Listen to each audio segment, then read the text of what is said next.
The question goes, Sir, why do people say I have what you said on my mind instead of in my mind? I have what you said on my mind instead of in my mind. Okay, yes. The issue is that many people have used to say, I have what you said uh, in my mind, but that's not the right thing to say. It has just taken the mouth of many people, many speakers of English language in this part of the world. They usually say, I have it in my mind. And the reason is that they think that a mind is just like a vacuum where you can feel information. They misunderstand that the mind is not the memory. We have the mind, we have the memory. When somebody is storing an information, the information is stored in the memory. But when you want to extract the information that have been stored in the memory, it will be displayed on the mind. That means the mind is like a screen where the information that have been stored in the memory is displayed. It is not something that contains information, rather it's something that displays. So that's why we usually say, or the right thing to say is, I have what you said on my mind. I have what you say on my mind. But you can equally say, I have what you say in my memory. So when you're talking of memory, it's in, but when you're talking of mind, it's on. Being the fact that the mind is a display unit, just like the screen, just like the monitor in the computer. The computer displays information that is stored in the memory, in the CPU, on the screen. And that's exactly what the mind does. So we usually say, I have what you said on my mind and not in my mind. Okay. Thank you so much, sir, for that wonderful answer. I hope you, Oluchi from where you understand the correct thing to say. Thank you, sir. You're welcome. Now, the second question, it's coming from Chima. Chima says, from Enugu, he says, Sir, is it correct to say, I am sick and tired of your attitude, even when the person is normal? I am sick and tired of your attitude, even when the person is normal. Okay. I believe that the normal you mean there is that when the person is well, when the person is in good health, that maybe that's the normal you mean. Now, there is always a contradiction in the mind of the speakers when it comes to the use of sick and ill. Some people get confused. You see somebody who will tell you maybe now I am sick, and in the next second he will tell you I'm ill. Illness and sickness are not the same. Let me just give the difference before I dive into that question. When you talk of sickness, sickness simply means discomfort. It means discomfort. That you're sick does not mean you have abnormality in health. When you are not comfortable, you are sick. That means when you have headache, you are sick. Even when you are uncomfortable, maybe someone is keeping you uncomfortable, you are sick. So sickness is not illness. Rather, sickness is just discomfort or symptom of illness. Now, when somebody is ill, that is a different case. Illness means breakdown in health. That means malady. That means the body system is not functioning well. That is when we talk of illness. So one can be sick or tired of you or your attitude. Just as the person has asked here, when you say, I'm sick and tired of your attitude. Yes. When you are sick and tired of someone's attitude, what it buttresses is that the person's attitude is keeping you uncomfortable. It does not mean you have malaria.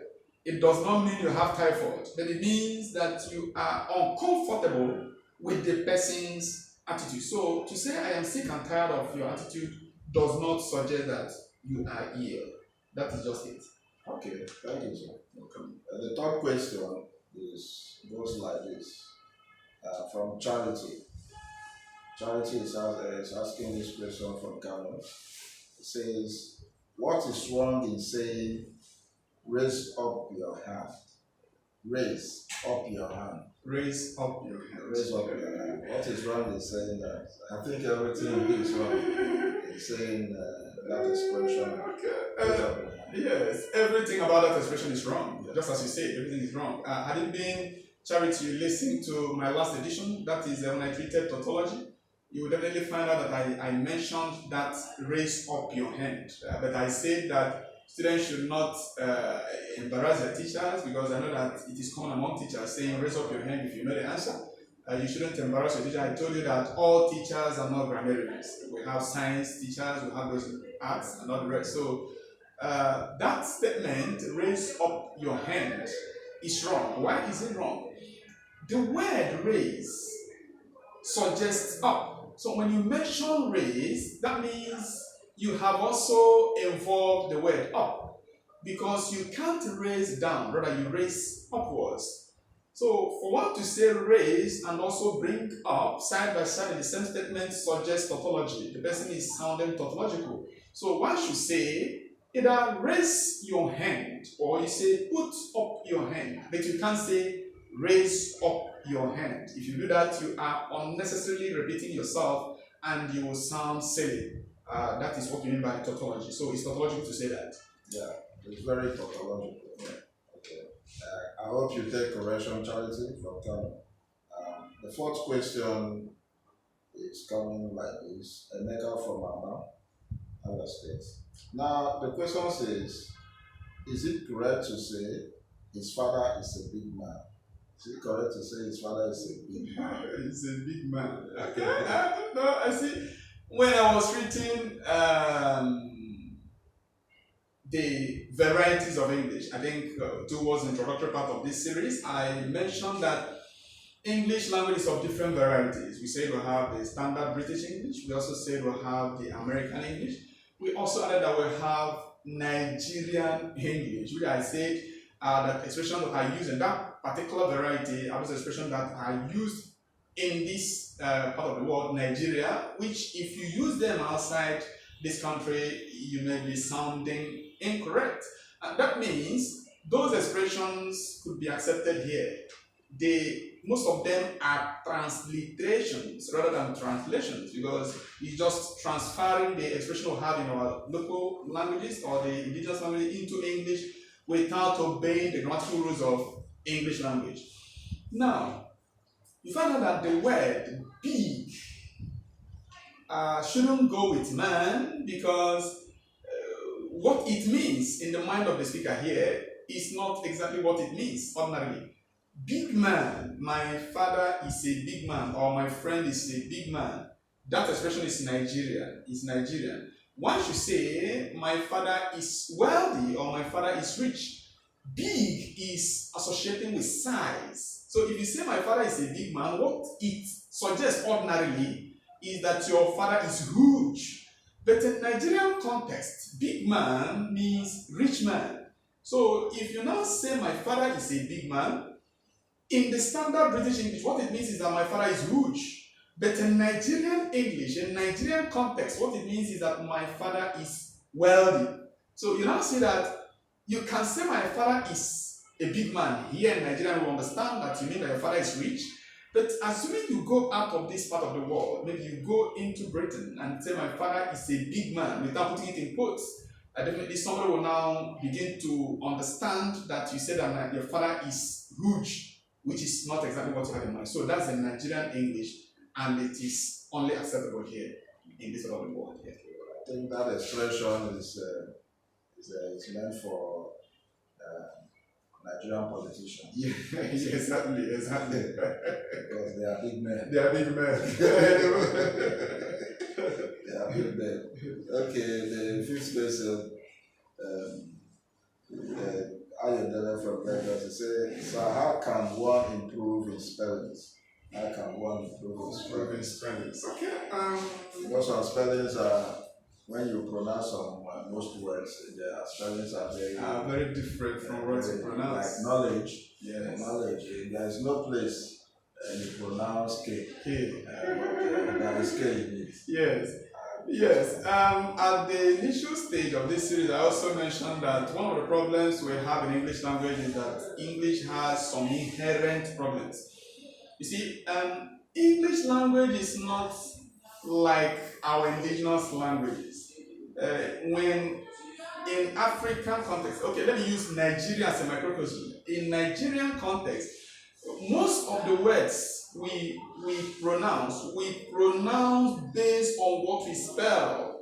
In Igbo language, if somebody asks you to spell a particular word, you spell it based on what you pronounce. The same thing with Yoruba and others, and I'm aware of that of Igbo very well, that you pronounce what you spell. But English language is not like that. Some words are not pronounced based on what is spelled.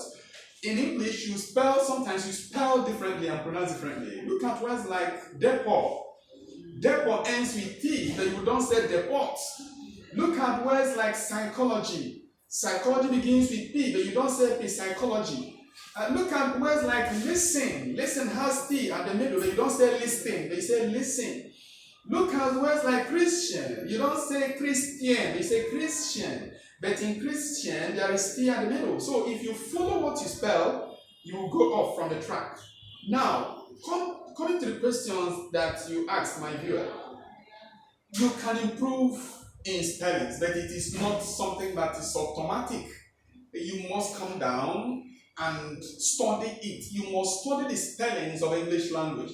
You begin from smaller words to bigger words. Begin from, depending on your level of education, you can begin with words of three-letter words, four-letter words, five-letter words, just as we do them in primary school. There's nothing bad in coming down to the lower level so that you can achieve what you want. Because when you don't have a good foundation, your spelling will be very, very porous. You can't spell well. So if you find yourself that you can't spell well, the best thing is to come down, bring a private teacher, let the person begin to teach you from lower words, then you can improve. I bet you if you come down and start learning from the lower standard, you will improve without you knowing it. That is it. Thank you, sir. Spelling things they are somehow simple and difficult at the same time. Yes. If you don't know it, you don't know it. You don't know it. It's true. Okay. The last question is coming from no name and location. I think so. You need to answer this question for. Okay. So when I ask the question. Now it says, I find it difficult to be fluent in English expression. What do I do? How do I improve my English? This is a difficult question for me to answer. But I will give you just a clear what to do. Though I don't know your standard, I don't know your level of education, I don't know how you were trained, I don't know the kind of school you attended, I don't know the kind of teacher that taught you. All these things are also contributing to sometimes low performance. Because when you are a serious student and you're taught by a teacher that is not very serious, a teacher that doesn't really know the language, you may not do well as you expect. The same thing if you don't go to a good school, you may also not be able to perform well. But I believe that no matter the kind of school you attend, or no matter your level of education, even at this moment, education has no age limit. You can still improve. It depends on you. Being fluent in English language begins from knowing the ethics of the language. You must know the ethics. You must know the foundational background, the background of the language. You must begin from the scratch.